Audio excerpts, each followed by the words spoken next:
जय हिंद, वंदे मातरम। स्वागत है आप सभी का फ्री एग्जाम जिन यूट्यूब चैनल पर। दोस्तों, अगर आप सक्षमता परीक्षा 3.0 का एग्जाम देने वाले हैं तो ये वीडियो आपके लिए अति महत्वपूर्ण होगी, जिसमें हमने केवल वही प्रश्न शामिल किया है जो परीक्षा में पूछे गए हैं। तो सभी प्रश्नों को पूरे ध्यान से देखना है, निश्चित यहाँ से प्रश्न बनेगा आपके एग्जाम में। तो चलिए सेशन को प्रारंभ करते हैं और पहला शानदार प्रश्न देखते हैं। सबसे अधिक बहुलता लेटराइट मिट्टी में किसकी पाई जाती है? तो सही उत्तर हो जाएगा आयरन और सिलिका।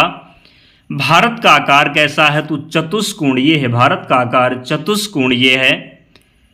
किस आकाशीय पिंड को पृथ्वी पुत्र कहा जाता है? तो चंद्रमा इसका राइट आंसर होगा।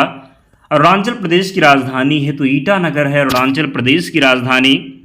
अगला प्रश्न है, तारे के टिमटिमाने का कारण क्या है? तो प्रकाश का अपवर्तन हो जाएगा। तारे के टिमटिमाने का क्या कारण है? तो प्रकाश का अपवर्तन। सबसे भारी ग्रह कौन सा है? तो बृहस्पति इसका राइट आंसर हो जाएगा। सबसे भारी ग्रह कौन सा है? तो बृहस्पति। अरावली पर्वतमाला की चोटी का नाम बताइए? तो गुरु शिखर हो जाएगा। क्या? तो अरावली पर्वतमाला की चोटी का नाम हो जाएगा गुरु शिखर। भारत की सबसे चौड़ी नदी कौन सी है? तो ब्रह्मपुत्र इसका राइट आंसर हो जाएगा। भारत की सबसे चौड़ी नदी ब्रह्मपुत्र। सबसे छोटा ग्रह कौन सा है? तो बुध हो जाएगा। भारत का कुल क्षेत्रफल कितना है? तो 32,87,263 वर्ग किलोमीटर। भारतीय संविधान का सबसे बड़ा स्रोत? तो 1935 का भारत शासन अधिनियम। पंचायती राज संस्थाओं को संवैधानिक मान्यता हेतु किस समिति ने सिफारिश की थी? तो लक्ष्मी मल सिंघवी ने। 1935 के अधिनियम को किसने दासता का अधिकार पत्र कहा? तो पंडित जवाहरलाल नेहरू ने। संविधान सभा के संवैधानिक सलाहकार कौन थे? Sir VN. राव संविधान सभा के संवैधानिक सलाहकार थे। विधि दिवस कब मनाया जाता है? 26 नवंबर को। मंत्रिमंडल शब्द का उल्लेख किस अनुच्छेद में है? तो अनुच्छेद 352।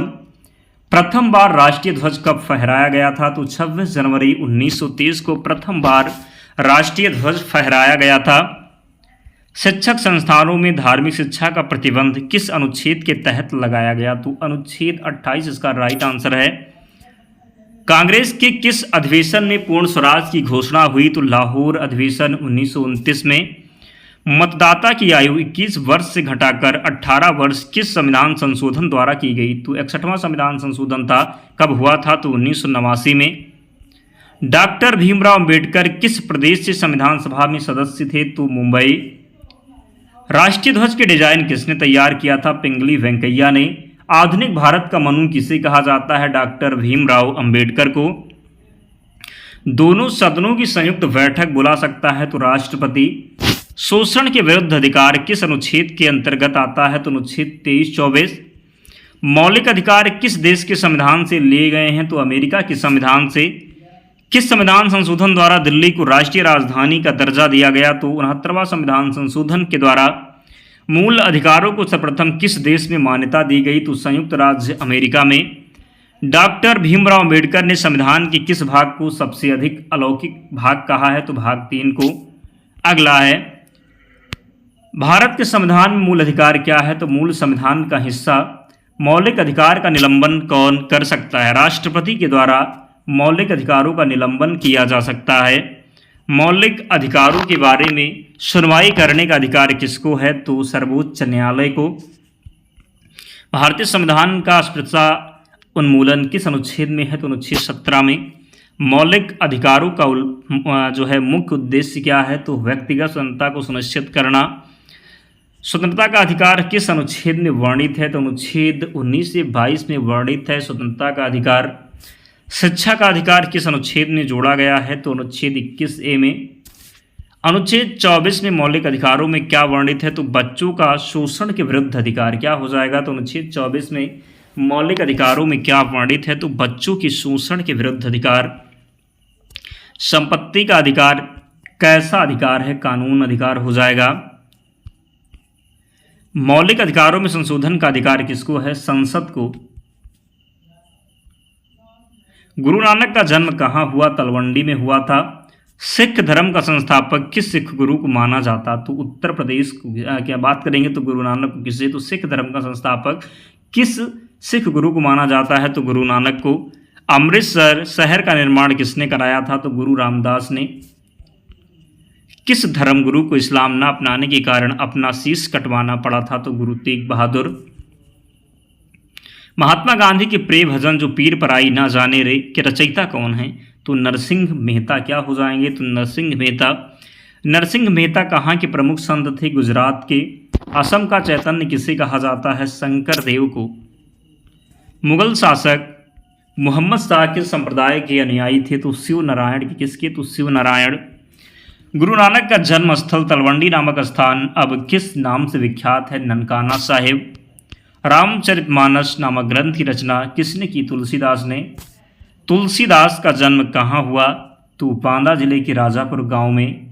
रायदासी संप्रदाय की स्थापना किसने की? रैदास ने। रैदास किसके शिष्य थे? रामानंद के। निपक नामक आंदोलन किस धर्मगुरु ने चलाया था? दादू दयाल ने। सिखों के 10वें गुरु कौन थे? गुरु गोविंद सिंह थे सिखों के 10वें गुरु।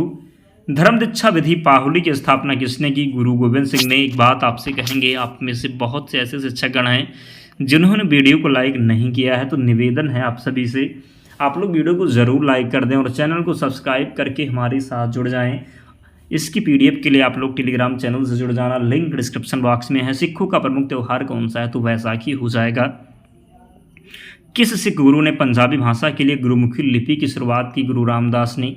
न्याय दर्शन के संस्थापक कौन है? महर्षि गौतम। भूदान आंदोलन के प्रवर्तक कौन थे? तो विनोबा भावे। आनंद वन की स्थापना किसने की थी? बाबा आमटे ने। नालंदा विश्वविद्यालय की स्थापना किसने की थी? कुमारगुप्त ने। हर्षवर्धन के शासनकाल के प्रमुख विद्वान कौन थे? तो सही उत्तर हो जाएगा राजकवि बाण दिवाकर मयूर। हर्षवर्धन के शासनकाल में कौन सा चीनी यात्री भारत आया था? तो ह्वेनसांग। हर्षचरित नामक पुस्तक की रचना किसने की थी? बाणभट्ट ने। नसरुद्दीन महमूद, बात करेंगे नसरुद्दीन महमूद ने बलबन को कौन सी उपाधि प्रदान की? तो उलूग खां की। भारत का कौन सा शासक था जिसने बगदाद के खलीफा से सुल्तान पद की वैधानिक स्वीकृति प्राप्त की? तो इल्तुतमिश ने। दक्षिण भारत के प्रमुख राजवंश कौन कौन थे? तो चालुक्य वंश, चोल वंश, राष्ट्रकूट वंश और पल्लव वंश। कश्मीरी कवि विल्हड़ किसके दरबार में थे? तो विक्रमादित्य षष्ठी के दरबार में थे। वातापी के चालुक्य वंश का सर्वाधिक शक्तिशाली शासक कौन था? पुलकेशिन द्वितीय। भारत की स्थलीय सीमा कितनी है? तो 15,200 किलोमीटर। भूदान आंदोलन किसने शुरू किया था? विनोबा भावे ने। किस भारतीय राज्य में विशाखापट्टनम बंदरगाह स्थित है? आंध्र प्रदेश में। लाइसोसोम की खोज किसने की थी? डिडोबे के द्वारा लाइसोसोम की खोज की गई। संसार का सर्वोच्च ज्वालामुखी पर्वत कौन सा है? तो कोटोपैक्सी जो इक्वाडोर में है।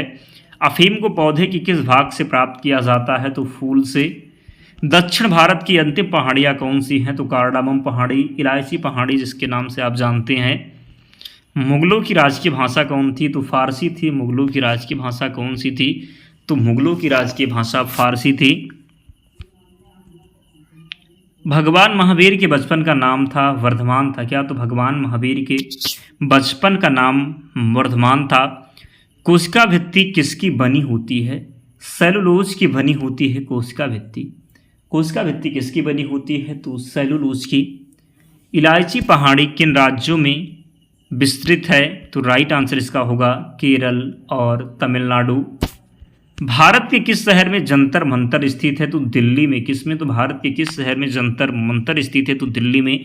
इतने प्रश्न थे तो इन सभी को आपको याद करना है। पीडीएफ हमने आपको बताया है कहाँ मिलेगा, तो टेलीग्राम चैनल पर, लिंक डिस्क्रिप्शन बॉक्स में है, या फिर आप टेलीग्राम पर जाएंगे और सर्च करेंगे फ्री एग्ज़ाम जोन, आपको चैनल मिल जाएगा, ज्वाइन हो जाना, वहाँ पर आपको सारी पीडीएफ मिल जाएगी। तो मिलते हैं नेक्स्ट वीडियो में, तब तक पढ़ते रहिए, ध्यान रखिए अपना, स्वस्थ और सुरक्षित रहिए। जय हिंद।